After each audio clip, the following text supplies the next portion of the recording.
So good morning, everyone. Hi, and welcome to my talk. So I'm Andrew Dobbie. I'm the founder of MadeBrave. MadeBrave, if you haven't heard of us, is a global strategic brand and creative agency. And I was asked along today to talk a little bit about my journey from starting my business through entrepreneurship and hopefully teach you a little bit about branding along the way. So if you want to find me or if you want to find MadeBrave, you can find us at MadeBrave on most channels, or you can check out our website, madebrave.com. MadeBrave now has a team of about 60-ish MadeBravers. We've got 3 locations in Glasgow and in Edinburgh and in London. This is our studio, which looks a lot like the inside of my head. It's been built in a way that we really think for creative collaboration and believe truly in working together with the people that we work with to create the best work. I'm actually recording today from my home studio, my little garden bothy, which I had built during lockdown. Probably like most of you, I started off in my bedroom and slowly tried to figure out a better working environment. Had this built by the people that designed the MadeBrave office. I put it on LinkedIn, and weirdly enough, it had about 2.6 million views. So I seem to have struck a chord with the way we've set up our home studio. This is actually also where I record my podcast, which is a branding creativity podcast. So if you're interested in learning more about branding, I monthly record an episode where I go out and speak to all these wonderful people, and I get to steal thoughts and ideas from their brains. So these are most of the world's best branding and creativity experts. So if you want to find that, it's called Just a Chat With, and you can find us on Spotify, YouTube, Google, or most anywhere you would find your podcast. I truly believe that the best brands in the world are built from the inside out, and people build brands ultimately. I'm going to talk a little bit about that today. As an agency, MadeBrave, I like to think we've always been famed not just only for the work we do, but also for the culture that we've created and our own brand. And the reason I did that when I set off to create my business was that, well, first of all, I realized if I can have a great culture, well, then happy people are going to create great work. If I create and build my own brand and try and build an award-winning brand, then, well, truly I know end to end how to grow and start a brand, and we can do that for our customers. So we've been named as Sunday Times top 100 places to work in the UK and all sorts of other fancy awards. But these help us sort of be accountable to running and growing a great culture as well. We're also on the road to becoming B Corp. If you don't know what B Corp is, it just means that we're making sure we're doing more than earning profit, and we're also proving that we're looking after the people within our business and the wider planet or ecosystem around our business. And ultimately, at MadeBrave, our mission, our purpose is to inspire creativity and a little bit of bravery in everyone I meet. So if I do my job today, hopefully you will leave this talk feeling a little bit inspired about something I've said, or maybe a little bit brave to go and do something that you were feeling was perhaps too risky to do before today. And for our clients, we're here to help them be the bravest version of themselves. So we help people find their brave. And then bravery looks different to each and every one of us. But our job as creative people is to help people figure out what that is and help them amplify it when we've figured that out. We're lucky enough to now work with some of the biggest brands across the globe. And we work in all sorts of sectors, which is great actually, because we often sometimes learn one thing in one industry and we're able to bring that and cross-pollinate that into another. So we're very fortunate with the clients that we work with. But things weren't always like this. And it's important, I think, when you're starting out a business, a lot of you, I understand, are starting and growing businesses. It's very important to know how a lot of businesses grow. And so, as I mentioned, I'm going to talk you through my journey. We're now 10 years into my journey. So this is what MadeBrave looks like 10 years on. And so I'm going to take you back to the very beginning to show you how I went through that startup journey, because it looks different for each and every one of us. I left college. I studied multimedia systems. I'm 41 now. When I was 18, and I got a job working for Paul McStay, who was the ex-Scotland football captain and also the ex-Celtic football captain. There's me looking a hell of a lot younger back then. But I got a job, worked in Paul's company, and we did a lot of design. I learned photography. I learned to sort of self-teach all of these skill sets. And I stayed there for 8 years. The company sort of grew to no more than sort of maybe 7, 8, 9 people at any one time. And in late 2011, this little guy appeared on the scene. This is Finlay, my son, and I had just over £1,000, probably my last wage packet in my bank. And I thought, what a great time to leave your job and start a business. It was money driven for me. I was in a small company. The company couldn't afford to pay anymore. And I realized my wife was going to be stopping working. I suddenly had nappies and childcare and all these things to do. So I set off to start my business. Finley looked probably a little bit more like that at 2 weeks old. I think that's probably day 1 or day 2, to be honest. And he now looks like this. This is him at 10 years old. If you want to see more of me and Finn, we've actually just become TikTok famous over the last few weeks. So we've gone from about 700 followers to about 54,000 followers over the last 6 or 8 weeks. And we've had over 50 million views across all of our videos. So we're having a great time creating content and testing all sorts of things that I've learned along my MadeBrave journey. So Entertaining Dad, if you want to find us on TikTok. But this was the first MadeBrave office. You can see the little green bag there was actually Finley, who was there with me that day. And my friend Grant gave me a space in this office for free for 3 months, and I bet his hand off for it, because when you're starting out, you've got to do whatever you can do to get going as a business. I did all my meetings in Starbucks though, because I thought no one is going to buy anything from me in that office. I used to tell Grant it was horrible. You know, he knows that, so don't worry. So I did all meetings in Starbucks, because I knew I had my skill set. I knew I could design, I knew I could do photography, but I just felt that that would be a better place to sell. Within a few months, I had found a space in this building. This is South Block in Merchant City. You had to be a creative company to get in here, and I was one of the first businesses to come in there. I shared with about 3 or 4 other freelancers. These desks that you see on the slide are basically IKEA doors. We painted them white, we put them on some trestles, and when people used to come in, I used to pretend that all the other freelancers were my employees. Yes, this is the team. Let's say hello to the team. Welcome, welcome. It got busier and busier, and I realized I was quite good at the business side of it. I was enjoying the business side of it. I had a designer that shared the room with me who was a much better designer than me, and who was thinking about stopping being in the design industry. And they said to me, Andrew, I think I'm going to leave. I'm fed up with chasing bills and invoices and all that kind of stuff. And I said, well, actually, you're a better designer than me, and I don't mind doing that business side. I quite enjoy that side of it. Why don't you work for me? And they said to me at the time, well, you know, I've got a family. I need probably about £30,000, you know, as a salary. And I was like, shit, I don't have £30,000. But at the time, I'd squirreled away, you know, maybe £7,000, £8,000, £9,000 in that in those first few months of my startup. And I remember that was from a standing start. I hadn't borrowed any money yet. And what someone told me, and it stuck in my mind, and I want to share with you all, is that that first hire can be really scary, and often people think about the £30,000 liability for the year. But what I did was that I broke that down into, we all have a probationary period, which is 3 months to see if we can get this working for both parties. It's kind of a get out clause. And if you break it down further, a month on a £30,000 salary is about £2,500 a month. And I thought, well, I've got 7, 8, 9,000, whatever it was at the time. I've got enough to cover me, and I'm going to make sure that if I'm paying someone £2,500 a month, I've got that covered, and I'm going to do it again. So I did that. And you know, that person started working for me. By the end of the year, I had 6 full-time members of the team following the same model, and I still hadn't borrowed anything from the bank. This room became available upstairs. It was too big, probably couldn't afford it, but we're called MadeBrave, right? So we had to take it. We took the room, and within a year, I turned it into this. I just basically did all the things I wasn't allowed to do at home, put my guitar on the wall, loads of lights everywhere. And, you know, I just... by the end of year 2, we had 16 full-time employees, and the team still hadn't been to the bank or borrowed any money, so it can be done.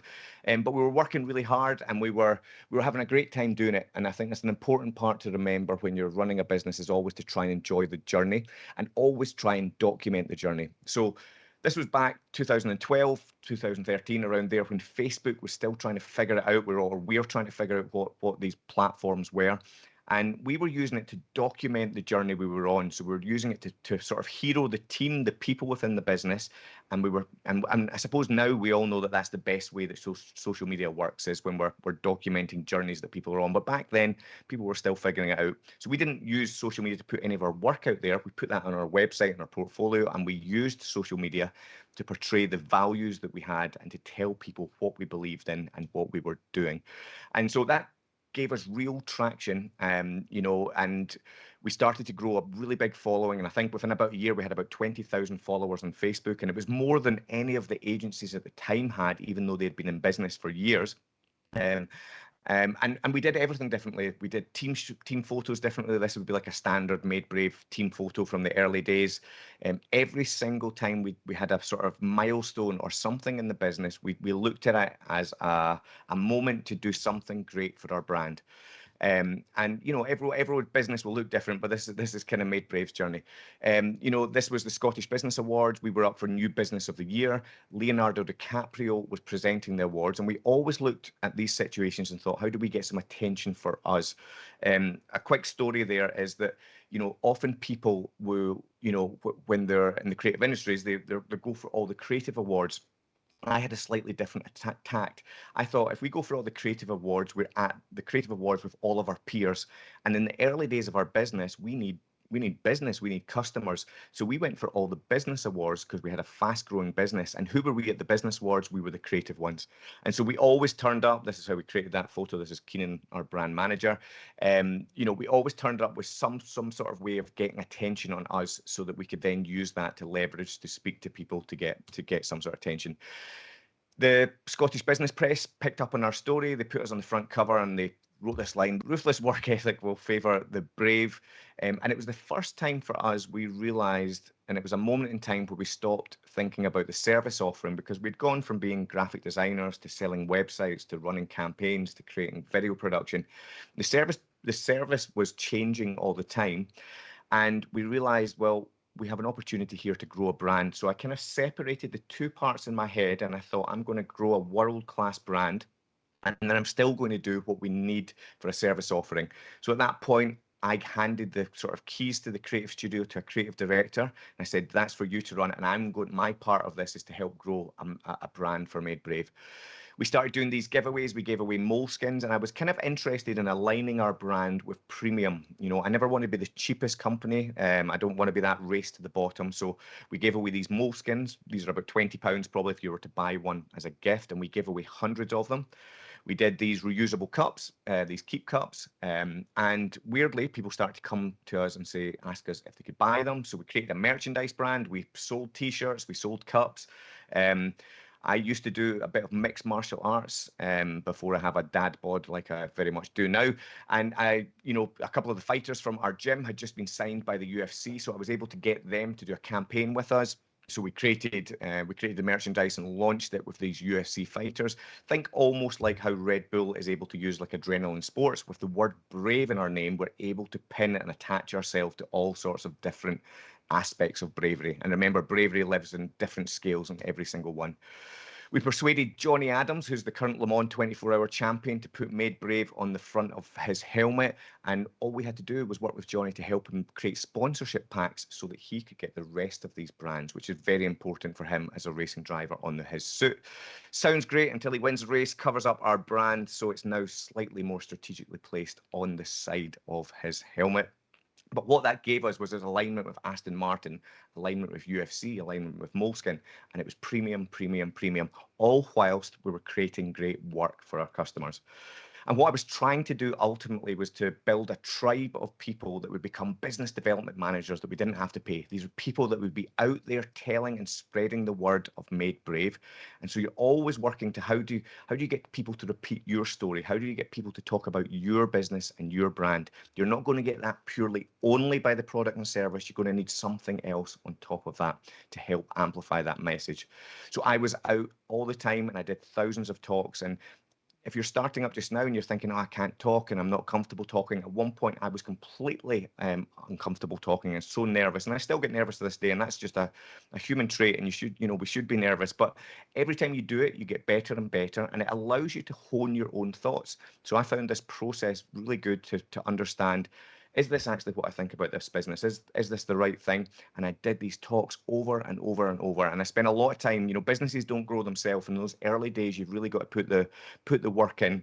And I was out sometimes 5, 6 times a week at different talks. But what I noticed was every time I did a talk, there'd be someone in the audience that would hear me, and they would ask me to come and talk at a different event. And these talks level up and the opportunities level up, and eventually you get paid.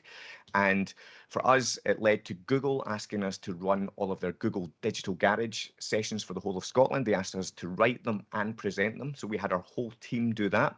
And I knew as soon as I got that Google badge, there was going to be way more opportunity from us from there. So once we had Google, Unilever picked up on us, and Unilever asked us to come and talk to their team. Then from there, I got Adobe. I then had One Club for Creativity and all sorts of other speaking opportunities. And obviously, I'm here talking to you all today. But we carried on heroing our team and using every opportunity to try and build the best culture that we could. It's not always easy, it's challenging. There's a lot of variables that go on in business, but I think if you hold yourself accountable to creating great culture, then it pushes you to kind of do that at every possible time that you can. We created new photos for every team member that joined, and we personalized them to something that was to do with them, something they were interested in, whether it be a hobby or animals, etc. We had to move. Remember, I was back in that other office. We had to move again. So this was early on in the business, and we stomped all over Glasgow looking for the right office. I had a real sort of vision for the space that I wanted to create. I couldn't find it. And then I went out to the east end of Glasgow and I found this building, which was owned and built in the Commonwealth Games, owned by Clyde Gateway. And I saw the concrete walls, the industrial ceilings, the metal floors, and it was exactly what I had in my mind. And everyone said to me, you can't go out to the east end of Glasgow, Andrew. All the big businesses are in the centre. But again, I looked at it, my team, we looked at it a different way. I thought if we move out to the east end of Glasgow, well, first of all, it does something good and positive for our own city, and that creates a story. And if we create a story, well, everyone has blogs and everyone has articles that they need to fill in today's world. And if they're not writing about your brand, they're writing about someone else's. So we took that space, we made the bold move, the brave move to go out to the East End, and we'd never look back. Everyone wanted to come to the office because we turned it into this. So this was the first evolution of the MadeBrave studio. I showed you the second evolution at the beginning of the chat. But creating the right space for the people that work there, passes, in my mind, energy to people. It kind of, it changes the way you feel when you go into a great space. So this started to give me the vision that I wanted. And at that point, we stopped and started to think about where has the success of MadeBrave come from? And we kind of codified our culture. We started to look at, why did you join? Why are you here? What did you like about this company? Why did I create it in the first place? And, without realizing it, we're going through a branding process. And, that helped us define these values. And values are great because they're guiding principles or guiding principles that you want, or the behaviors that you want to have within your business. And it lets people know on the outside of the world or inside your business whether they're right for your business. Because remember, you can't have everyone working for you. You want to use your brand to both attract and repel people that are not right for your business. We found some local artists. We collaborated with them. I'm a big one on collaboration. And this is Craig Black. He's a talented Scottish lettering artist. And we came up with To Infinity and Beyond. Just like Buzz, we dream big and take our clients to new heights. And that was all about just thinking big and trying to lead the way and doing things when our gut sort of felt right. But your values are only good if you put them into action. And a good example of this one in action, and the pandemic recently, very early into the pandemic in June, which we went out and told the world that MadeBrave could work for anywhere. And we set off to kind of create the most flexible work environment that we can for our team. It turned into a triple flex policy. You can see more about that on the MadeBrave website if you're interested to see how we did that. It sounds like a burger. I do understand that, a triple flex. But we also built this framework of freedom, trust, and respect, of where every policy that we build as a team comes from that sort of those three pillars, trying to give everyone freedom, but trying to trust that they're going to do and respect each one of us and each one of our customers to make sure it all works. We found an amazing artist, a guy called Alex Black, who brought some of this to life with our team. And we created all sorts of fun illustrations to bring this policy to life, which is often really important and a forgotten part of branding. Often people kind of stop at their website or stop at anything they do externally, but often sometimes the most success I've found is that if you do things for your team internally so they can remember things and remember actions and behaviors that you want from their business. So we somehow got talking to Inspector Gadget and Wallace and Gromit, and we brought to life that policy in these kind of tech stretch pajamas. So we gave everyone in our team these MadeBrave flexi waist pajamas, which was a reminder about the flexible culture that we were trying to create. We also have Amigos Without Egos, the idea being that at MadeBrave, the best idea wins. So wherever that idea comes from, whether it's the most junior person, the newest person in the door, or someone that's been there the longest, teamwork is truly best when we let the best idea win, wherever that comes from. We brought another artist in, Richard from Abandoned Ship, who sort of built out a sort of Mexican themed room. We took that room and for our 7th birthday, we turned it into a ball pit, which sounds great fun until you have to clean up all those balls. And of course, we wouldn't be made brave without bravery in one of our values. But I kind of always say to my team, I don't have enough headspace to make all the decisions in this business. So I want everyone to go off and ask for forgiveness if we get things wrong, not permission. So trying to get this sort of the business working without me is always my ultimate goal. Rachel Miller brought that lovely piece of artwork to life as well. And lastly, be your weird self.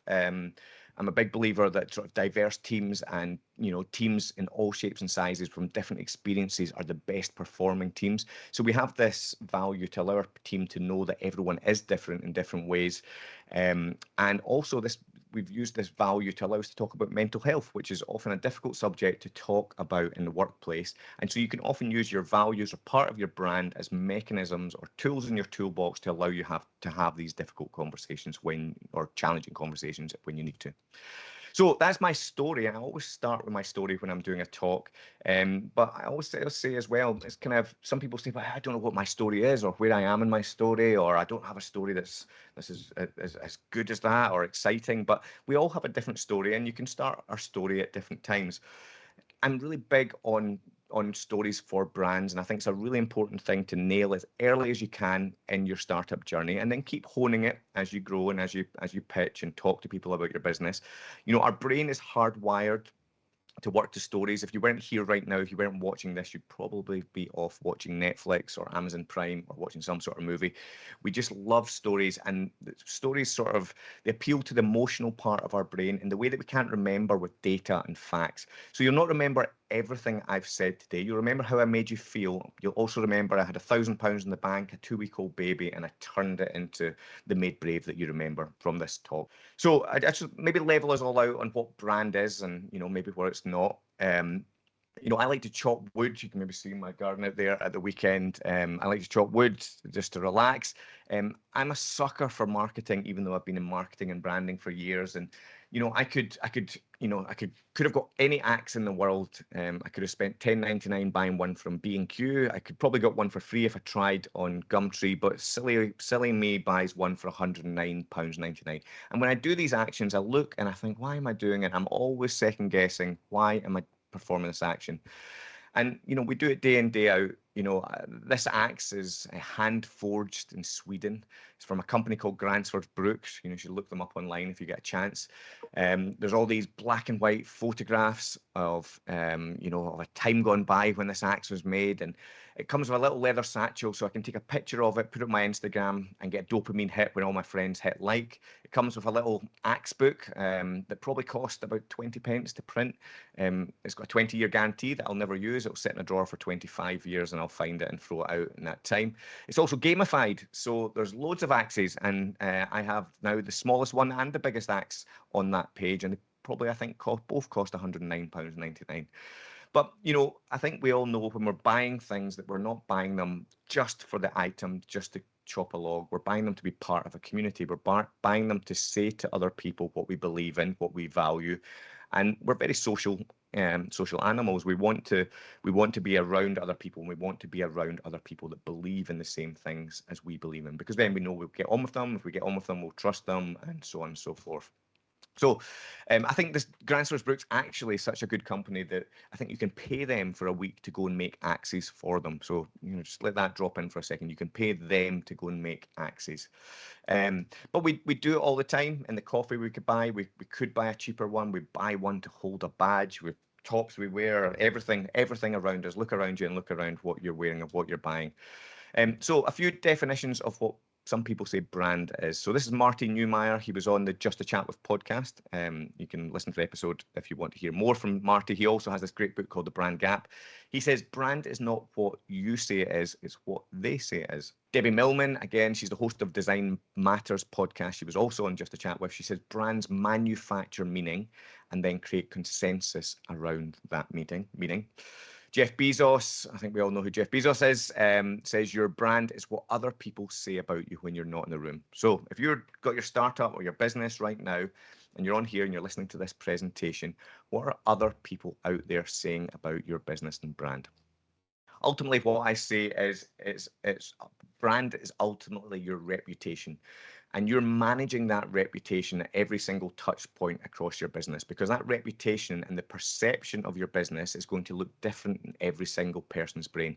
So your job is, to the best of your ability, manage that expectation and manage that reputation to become the best reputation it can in every instance.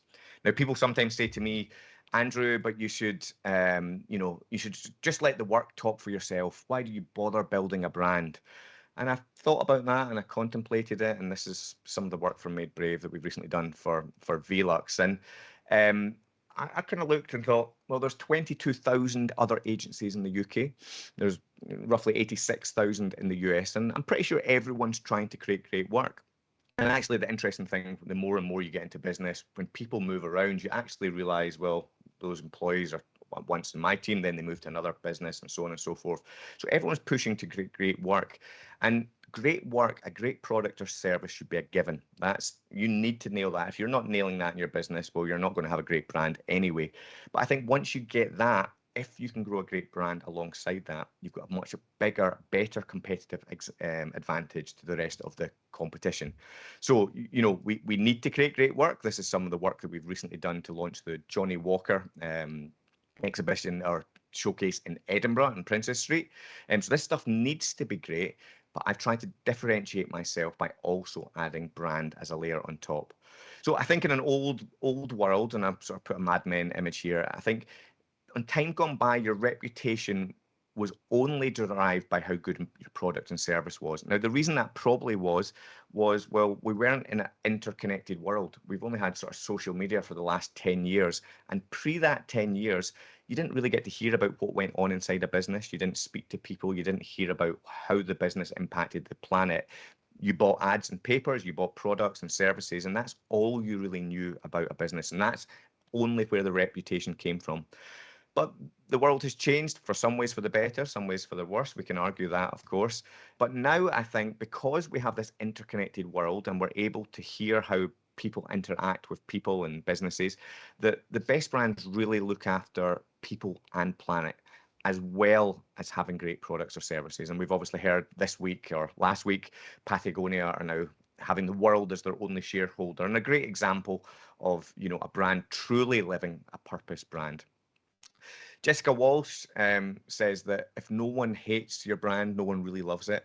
And I also like that. I always like this quote because it shows that I think the idea that we need to have a stance for something in today's world. And if we can have a true, authentic stance of something you believe in, I think it gives you a bigger opportunity to differentiate. And so all these brands that we've used as example here, I mean, Nike's a great one that we can all relate to, is that Nike always does the right thing, even if it means people are going to burn their products, and they stand by that and they stick by that. So have a think about your own business. Where do your morals lie? Where are your values, and what stance you can have that you can help? And if you can kind of glue those things together, I believe you'll have a better and stronger business. But it can be quite overwhelming, right? You might come off this great, okay, I want to go and create my brand. I want to do something. And I even get overwhelmed when you go and look on Google or TikTok or Instagram and you try and figure out how to build a brand. So we've kind of tried to codify that over the last 10 years. And we have this philosophy that brand is the thing that humanizes your business, right? So we think about it as a human, because we all know humans, it's the thing we know best. And if we can start to think of our brand in that way, we can use that to help people understand it, because people understand people. So, feel free to screen grab all these screens, and I'm sure the presentation will be available. But if you imagine purpose, ultimately at the start of my business, I told you I left because I was money driven to make some more money. So at the beginning of my business, my purpose was to make more money. But once we've made some more money, if we can find a driver that gives us something else to do, then that's the reason we get out of bed beyond making profit. We need to have a vision if we're going to take a tribe of people on a journey, and that's what we're doing, whether we realize it or not. When we're trying to build followers or customers or people in our team, we're trying to build a tribe of people that believe in the same thing as us. So it's very important that you tell people where we're headed and what that looks like, and be very clear on that vision. But then we need to have goals to make sure we get there. And that's often why companies sometimes break down like 4 pillars for the year. These are the 4 things we're going to concentrate on to get us to a vision, because then it means, okay, we can actually get there. Our values I've spoken about. We need to have values because they're guiding behavior to help us make decisions, but to also repel and attract the right people to our business. You'll have decided by now if you like my personality. My personality, I hope, doesn't change. What does change, though, is my tone of voice. And I change my tone of voice, and I tweak it ever so slightly depending whether I'm talking to my son, my wife, you today. And so, we need to define these things as part of our brand. And, we'll have a USP and onlyness, as Martin Neumeyer calls it, for our business. And we need to define that. That's a very important thing. And we also need to have a proposition that we bring to the world. And, previously I told you for MadeBrave, the proposition is the work that we do. And so that needs to be a given, how great that is. We talked a little bit about story. I shared my story, and I think it's one of the most powerful tools that if you come away with nothing else today is to go and figure out what your story is. I often think if you lift your head out and look down on your life, you can sort of pick where do I want to, because you don't have to share everything. We can share, you can decide my story started today. It could be I heard this presentation and it set me off on a journey, and that could be the beginning story for your business. It might be back in childhood. It might be like mine when I was leaving that existing job. And then, of course, the bits that people get hung up on in a brand are visual style. What colors do we use? And I always think, we need to be flexible with these things as trends change, and human beings like colors. And a lot of people do the sort of mistake of going like, we are only a red and white brand and nothing else in the business has any color. But remember, human beings like color. So we can have some core colors, but remember, let's have some supporting colors and allow to flex with these things as things change. And lastly, the home, the environment that you have your brand in needs to reflect everything else, and everything has to be consistent right across this. And that name or logo, again, the bit that people get hung up on, try and get it down to the simplest mark or name that you can do at any time, because that doesn't tell us everything. It's like the human's face. A human's face is a reminder of every other interaction we had with them. If we don't see the face, we don't know who it is, we can't remember all those other interactions. So, yeah, following on from today, if you kind of concentrate on, think about my purpose, think about, can I hone those values, and can I think about my story? And then you can use this as a checklist to start building on all these other things that, it's hard to do on just day one. I'm sure you've come across Simon Sinek. He says people don't buy what you do, they buy why you do it. And so purpose, like we've spoken about, is really critical, but some people get completely hung up on it. And, I think there's some true purpose brands. Patagonia have just proved they are truly purpose for purpose sake. But don't try and create a fake purpose, to generate money. If there's something there, use it. If there's not, you don't have to. So purpose is crucial for direction. It helps people. But ultimately, if you can take away something else, people build brands, like I've mentioned before. So tell them where they're going, tell them what they're part of, and be clear about that vision and the values that you have. And if you want to create a sort of great foundation for your business, I think these are the sort of core parts that I always try and think about in terms of like, try and make people feel included, try and make people feel safe, and then try and make sure as a business, you're not creating unnecessary harm to people or planet. If you can do those things, well, there's a great foundation plugged into a great product or service, and you'll start to build a great reputation from there.